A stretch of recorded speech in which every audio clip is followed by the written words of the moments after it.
Even though a lot of shit in Headspace indicates that Sunny may or may not be a bi disaster pining after both Aubrey and Basil, but that's another thing and that we can get into in another video. Actually, I don't want to do another video on that. Maybe, I don't know.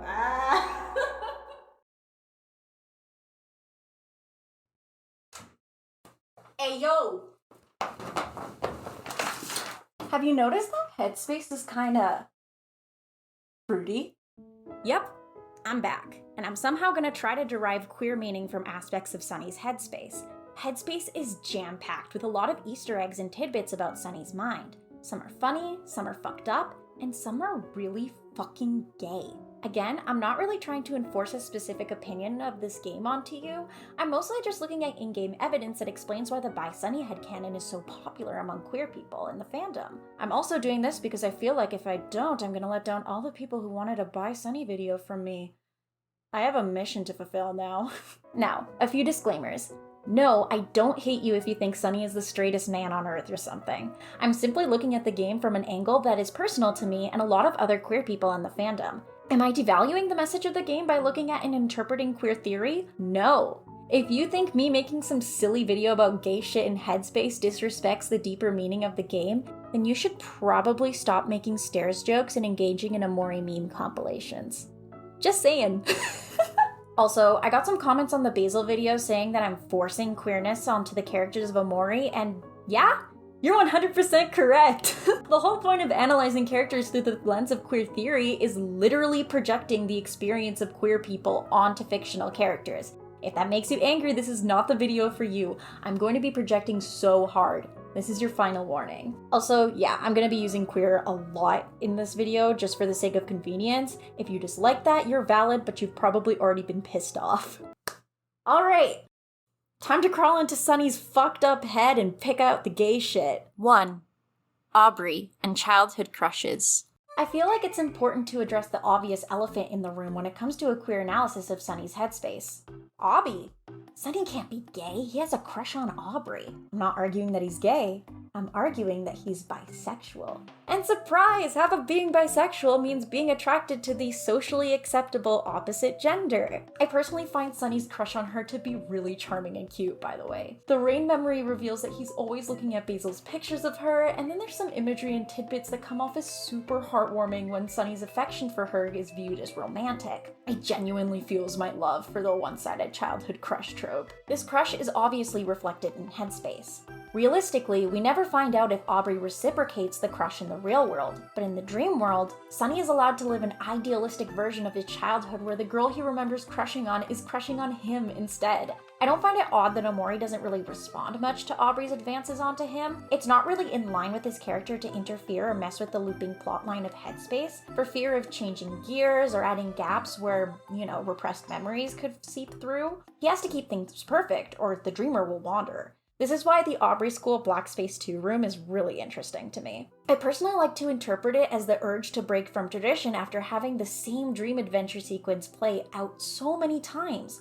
It's an obvious crush, but Omori, and by extension Sunny, are too afraid to break the status quo by indulging in the idea of a relationship between them. Each of the Aubreys in the Black Space 2 room is most likely a version of her from a selection of the Headspace loops, demanding the relationship he forced her to want. He should want this, but he never pursues it because he wasn't able to before Mari died. I personally see the actions of Aubrey in Headspace as Sunny trying desperately to hold on to the aspects of his past he remembers fondly. The repeated watering down of Aubrey's Headspace counterpart as the story progresses shows to me that he's too scared to let his feelings develop from young love to mature affection. By the way, this isn't my way of saying that Sunburn can't be canon. Interpretations of the pairing will vary from person to person depending on their specific biases. My personal interpretation is that Aubrey never really showed any signs of reciprocating Sunny's feelings. This caused Sunny to overcompensate in the Headspace by making her not only reciprocate his feelings, but also pursue them. This muddied his memory of her so hard that when he saw who she became in the real world years after the incident, he doubles down and enhances Headspace Aubrey's affection for him. It's only until after the events of the game that lead up to the good ending that Sunny realizes that Aubrey is and has always been her own person. She's changed so much. He learns to accept that change and let go. This game isn't just about Sunny moving on from Mari's death. It's about Sunny letting go of his idealistic childhood memories and allowing himself to go out into the world and make mistakes again. He knows that no matter what, there'll always be someone out there to support him.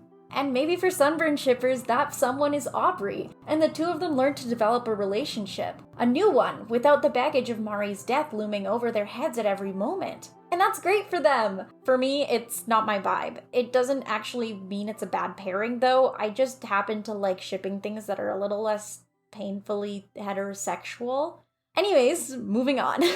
Actually, before we get into the next point, I feel like I have to address this somewhere. There's a possible interpretation of the mystery potion and subsequent gender change from a trans angle, both trans mask and trans femme, if I'm being honest. Since this video is more about romantic attraction and not gender queerness, it's hard to really go into it without feeling like I'm going super off topic. So if you were hoping I would talk more in depth about this Easter egg, I'm so sorry. Please feel free to share your interpretations of it in the comments below. To be honest, I'd rather hear actual trans mask / trans femme people's views on this than try to bullshit one as a very gender ambivalent lesbian. Okay, now we're moving on to Spaceboy, Sweetheart, and fictional crushes. Spaceboy and Sweetheart's recurring appearances in Headspace are basically self-insert me and my faves fanfiction. Change my mind.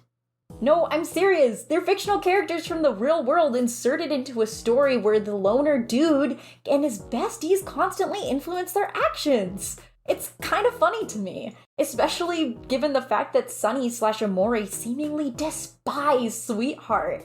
But the romance between her and Spaceboy is like completely fabricated in his mind. Both of the characters are revealed early on to be part of two completely different fictional franchises in the real world.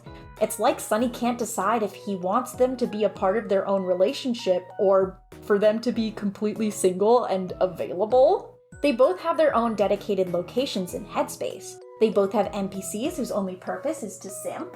And they're both just like objectively attractive looking fictional characters. It's obvious that Sunny is at least a little bit attracted to Sweetheart given the bikini pic stuff in the Orange Oasis, but I don't really want to touch the implications of that with a 10-foot pole in this video, so moving on.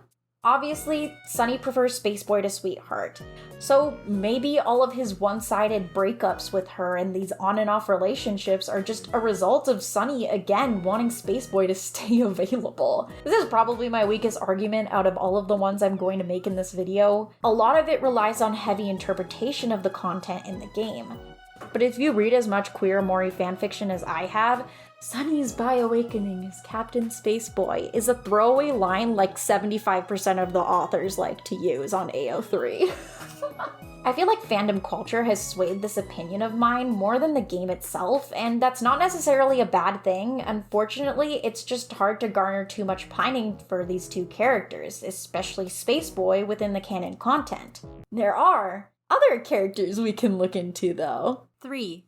Hero and admiration crushes. Did you think I was gonna talk about Basil right away? Nope, I have to talk about someone else before we can get to that twink. So I know this is a bad look, and many people may interpret this section in a really gross way, so let me just say this outright. No, I don't ship Hero and Sunny, and even if I did, it wouldn't negate my argument. Kids can have crushes on people much older than them. Actually, it happens a lot with celebrities and people that they look up to. It's the responsibility of the older party to not allow it to get out of hand and to treat the situation responsibly. Okay, with that out of the way, Sunny definitely had an admiration crush on Hero, and it's reflected in how his Dreamworld counterpart is treated in Headspace. Sweetheart's Quest for Hearts is the most obvious show of how much of a steal Sunny thinks Hero is. When Sproutmole Mike talks about Hero on stage, it's super biased, especially when you take into account the other contestants' descriptions. He literally calls Hero a hunk, and it's hilarious. I think part of this could be a reflection of Sunny's memories of his sister fawning over him, which makes it even more fun to imagine the irrational childhood jealousy that would come from your big sister dating who you perceive to be the most ideal man and boyfriend. Everyone in Headspace adores Hero, Sweetheart especially. She fawns over him endlessly, even after he rejects her, talking about how he is the perfect husband. Yeah, it's very transparent when you remember that this situation has been fabricated by Sunny's mind. Anyways, the fact that Hiro is constantly seen as the most beautiful, amazing, perfect man and boyfriend in Headspace not only shows Sunny's idolization of him, but maybe a possible admiration crush on him. His special ability is to charm and persuade any person, and one of his moves is literally using his blinding good looks to lower the enemy's defense. Nothing is a better example of how much Sunny looks up to him than how he's treated by the Last Resort staff and Jossam himself. He's shown to do everything flawlessly, not missing a single detail and overcompensating just because he's a great guy. Much like with Aubrey, Hiro's real-world counterpart has a lot more depth and nuance. We learn that he does have bad days, like everyone else, but he had to grow up quickly and was unable to show that side of him to his younger friends. Honestly, the way Omori handles the difference between nostalgia and memory is insane. We aren't allowed to look at these characters' fatal flaws until it comes barreling right in Sunny's face, and he can't hide between Omori or Headspace anymore. This game is just, man, every time I go back to it, I find a detail to appreciate. Just every time. I feel like I have to stress again that the Headspace portrayal of Hiro doesn't have to be viewed in a queer context. If you don't see this as overtly queer, that's chill. But trust me, I'm not the only totally sane grass toucher that looks at the way Hiro is depicted in Headspace and goes, ah, fuck, childhood admiration crush vibes. It's normal for young people to have conflicting feelings growing up, especially normal for young queer kids to have complicated romantic feelings about so many people all at once. It's weird and it feels wrong and you feel like you have to hide it away, but you shouldn't, because it's okay for you to have a crush on your cute blonde boy bestie whose pretty blue eyes sparkle when he rambles about plants for hours and... Okay, yeah, I can't go much longer in this bisexual Sunny video without talking about... 4. Basil and gay yearning. Hello. Yes, I have very obvious biases. Technically though, this entire video is extremely biased, so you'll have to deal with my self-indulgence and hear me out. This was probably the part of the video that all the really big-brain people were probably waiting for anyways. It's already common knowledge that Sunny and Basil are heavily intertwined characters. The entire Omori plot revolves around the consequences of their actions, which is what leads Basil to being such a huge aspect of the looping Headspace plot. However, making your boy bestie the most unique-looking friend in a landscape you built based off of your fondest memories, where he has 2 locations dedicated to him, that's not straight behavior. The garden, one of the areas dedicated to Basil, is extremely homoerotic given the implications that Sunny has memorized Basil's flower meanings for their friends word for word. We have no idea if he repeated these meanings multiple times or if it was just a one-off descriptor, but even then, the fact that Sunny is so attentive to every last word Basil says is, especially the white tulip description, which we'll tackle that later, trust me. There are other things to look at right now. Put a pin in the tulips, for now. I can't wink for shit. Like the rest of the friend group, Basil is the most ideal and perfect version of himself in Headspace. He's always kind, sweet, caring, considerate, and will forever see the good in people. It's very clear that Sunny heavily valued these traits and cared for him deeply.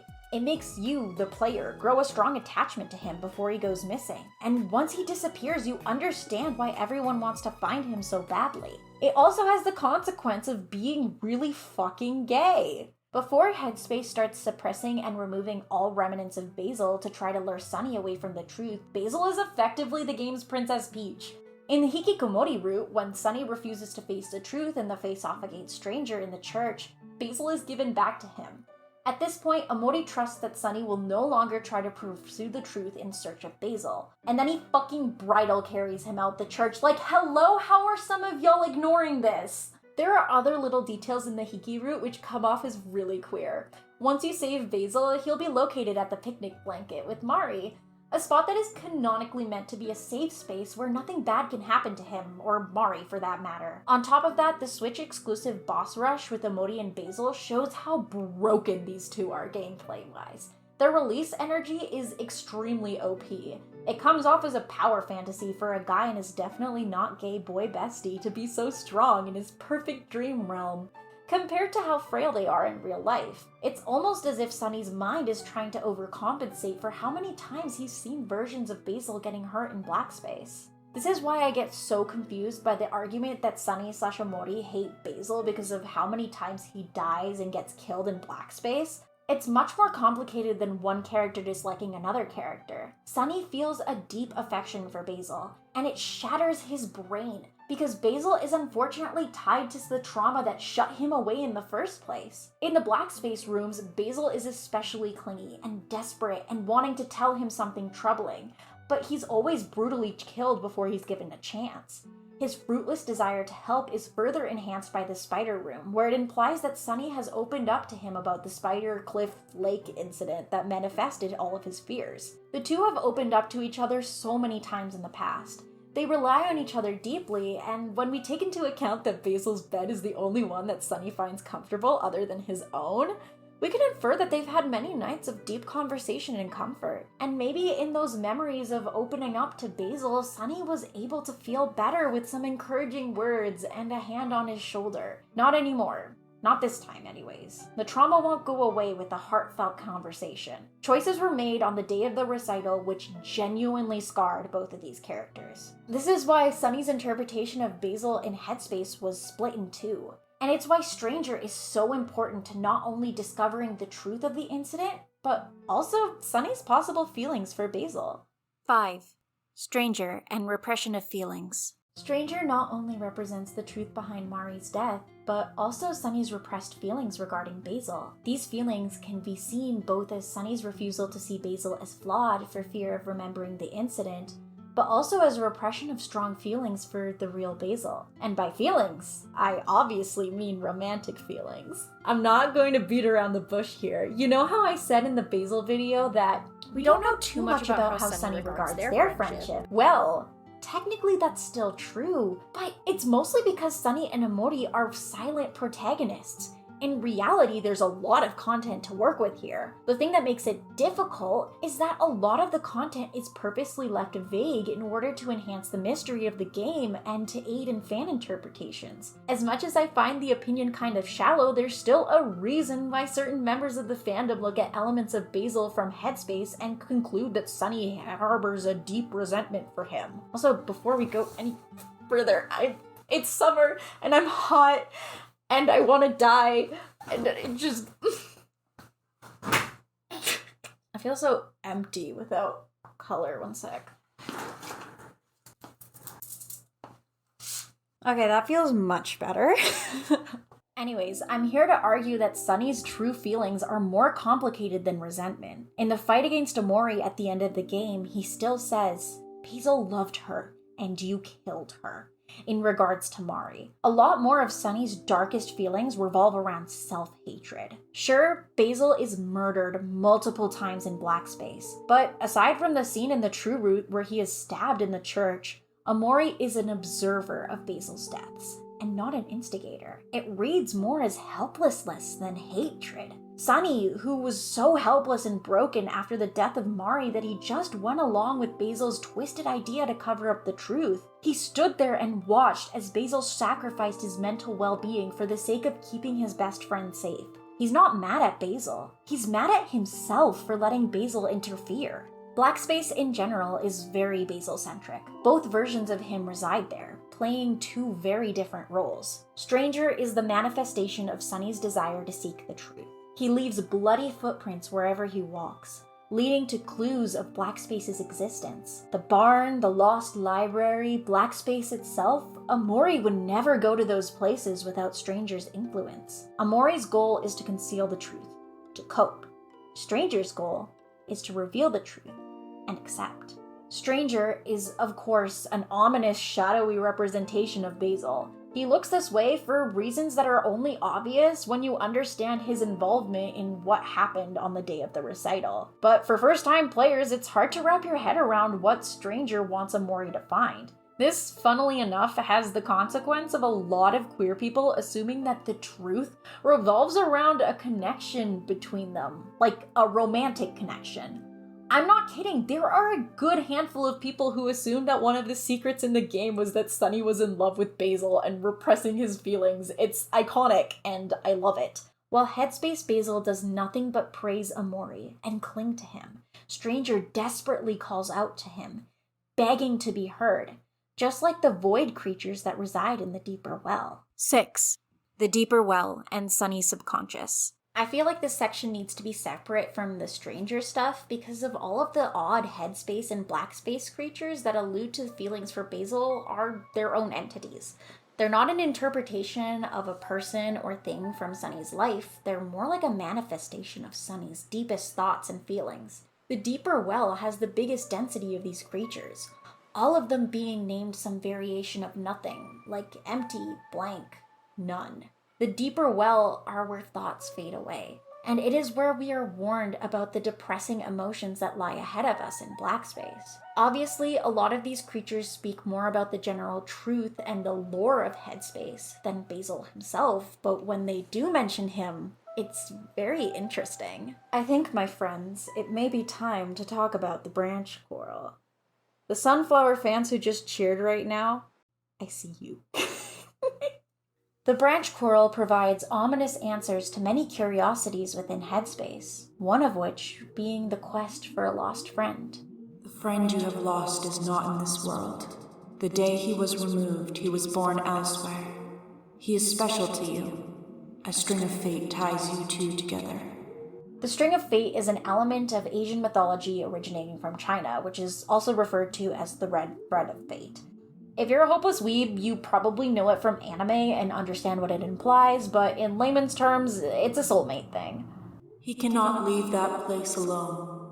To retrieve him, you must remove yourself as well, but in a way that is natural for this world. For Headspace. Once you're spat out of Humphrey, which I swear to God that part of the game is a fucking fever dream, Headspace and Omori's party fully forget Basil, but Omori doesn't forget, nor does the dreamer. Even though they desperately want to cast him aside, they can't do it. Because no matter how many times the path to the truth is destroyed, another opens up. The path leading back to the vast forest is Sunny's subconscious's last chance to reach out and remind him that he needs to find Basil. He always discovers the truth first, and it messes with Headspace. But without him, Sunny's memory of his perfect childhood friend group is incomplete. The Headspace version of Mari knows this, so she leads you to it. Her and Stranger serve a similar role in that sense. By the way, yeah, we're still not done with Stranger. 7. Stranger Again and Fear of Love. Hey, remember that pin we put in the white tulip stuff?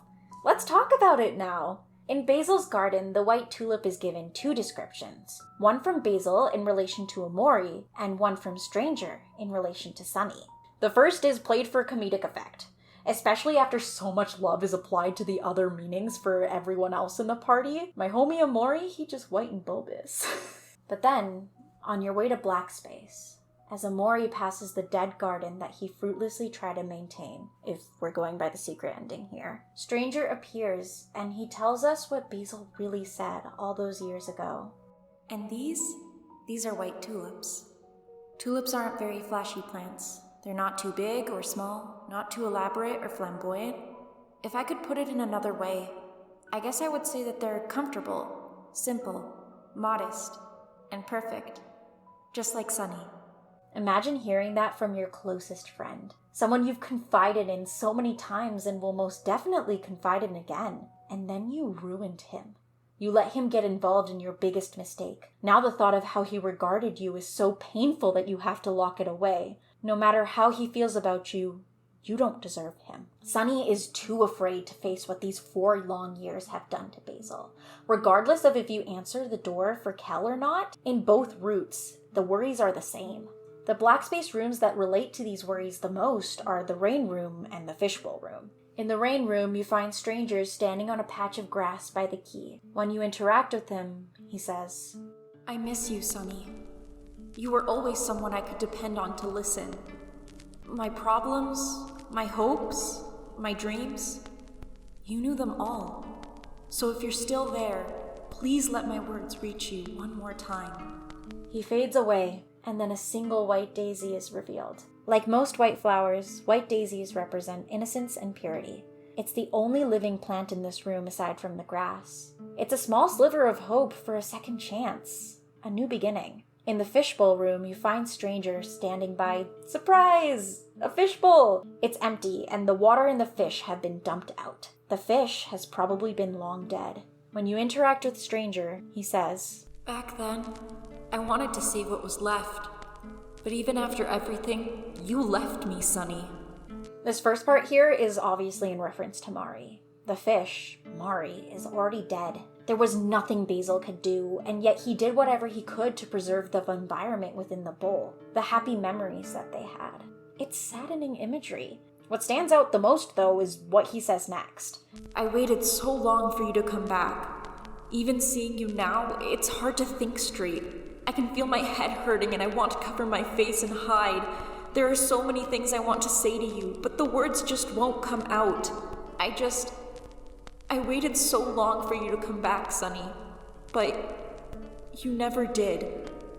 So, like, a lot of queer people interpret this to be really fucking gay. I can see this as being the aha moment for the people theorizing that the truth had something to do with a romantic relationship between Sunny and Basil on a first playthrough. Looking at it retroactively, though, it still comes off as very, very queer. This is all going on in Sunny's mind. Stranger is a representation of Basil manifested by Sunny as a result of his trauma. Stranger represents both the desire to seek the truth, but also the fear of what lies ahead. I want to propose an interpretation of this game to you, or at least the elements involving Stranger. I believe that these lines in the fishbowl room represent Sunny's fear of there being mutual romantic feelings between himself and Basil.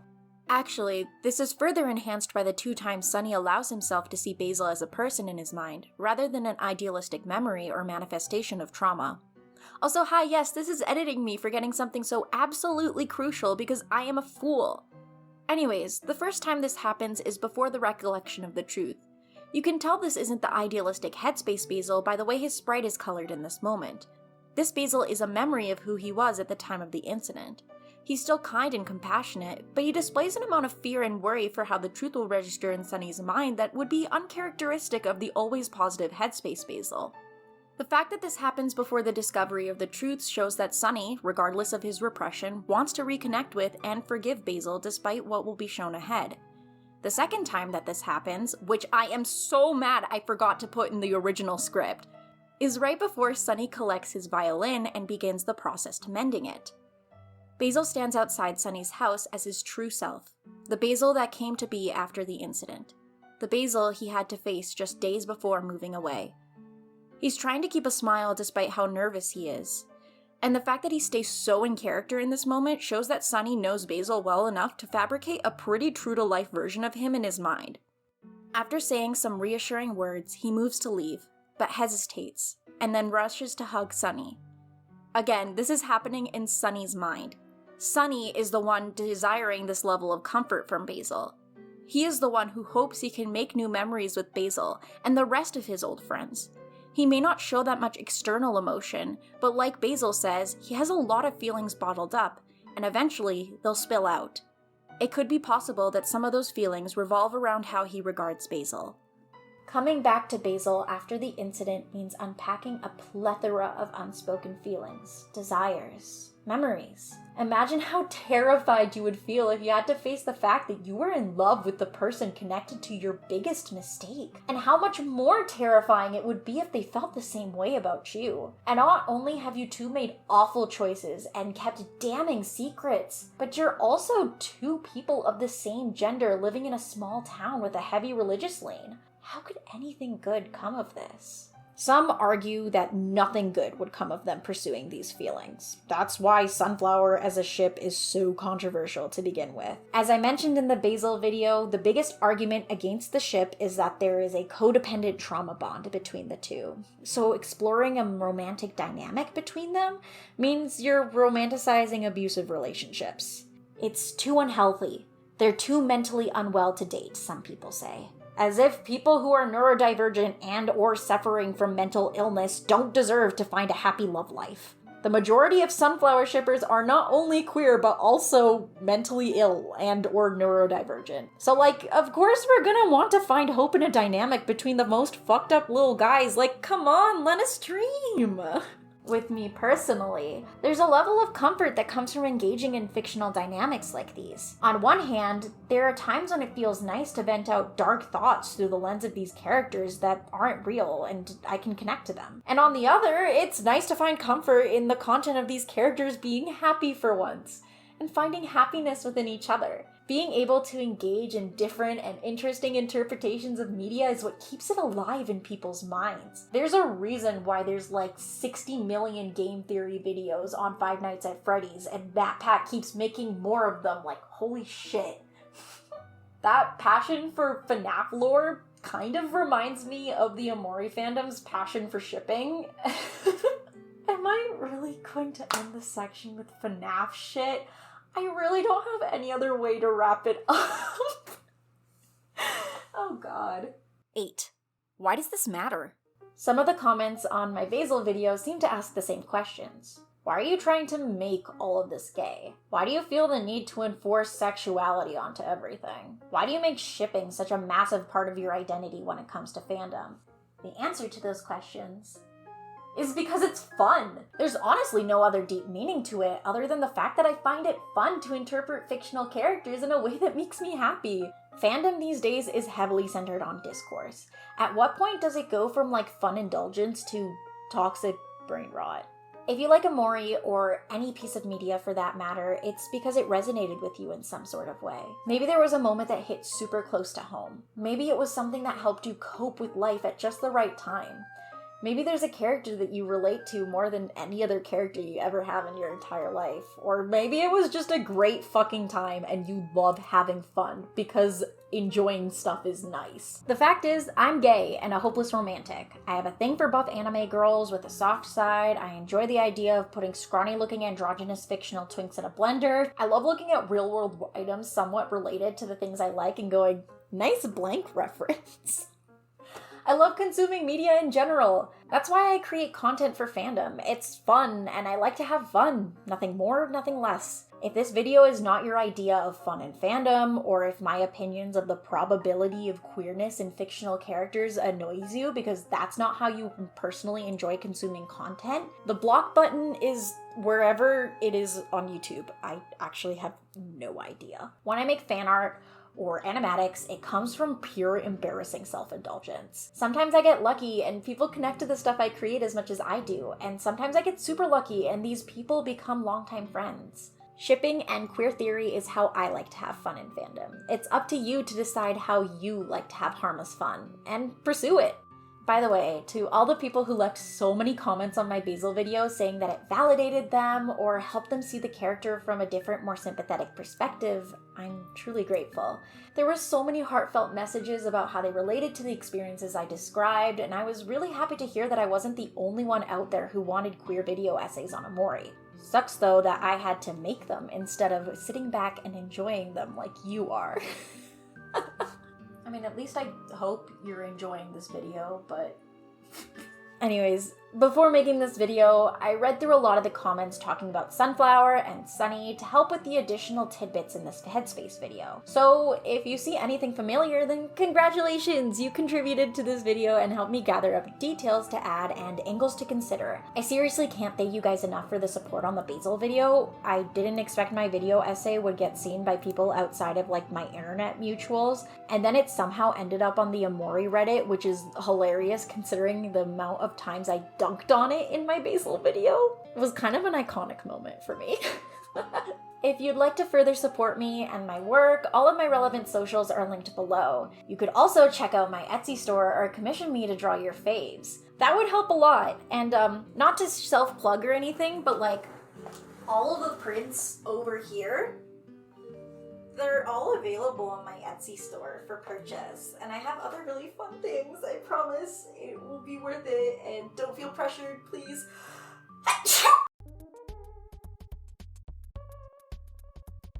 Shit.